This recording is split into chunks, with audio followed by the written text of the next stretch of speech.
Sa kasalukuyan, maraming grupo ang gumagamit ng larawan ng doktor upang ibenta ang pekeng B-Venom PH sa merkado.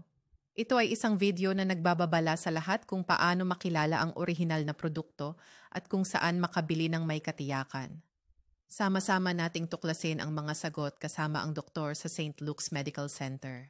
Kamusta? Alam ng lahat na ang B-Venom ay isang produkto ng pakikipagtulungan sa pananaliksik ng ospital at may epektibong kakayahan sa pagpapabawas ng pananakit ng kasukasuan sa loob lamang ng 7 hanggang 10 araw.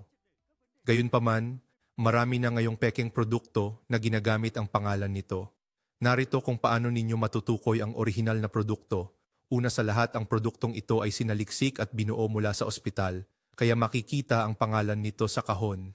Napansin ko rin na ang mga peking produkto ay ganap na walang logo na ito. Pangalawa, kapag binuksan mo, ang orihinal na produkto ay napakaayos ang pagkakagawa, walang smudge o dumi sa loob. Pangatlo, malinaw at matalim ang mga titik at larawan sa kahon. Yang produkto ay isang masusing pananaliksik ng ospital batay sa mga benepisyo ng B-Venom. Ito ay nagbibigay ng mahusay na epekto para sa mga kasukasuan. Dahil ito ay isang topical na produkto, mas ligtas ito kaysa sa mga iniinom na gamot. Ang lahat ay dapat mag-ingat upang hindi makabili ng pekeng produkto. Kung nais mong makakuha ng orihinal na produkto mula sa ospital, maaari kang mag-order sa opisyal na website sa ibaba para sa iyong kapayapaan ng isip. Suriin muna ang item bago bayaran.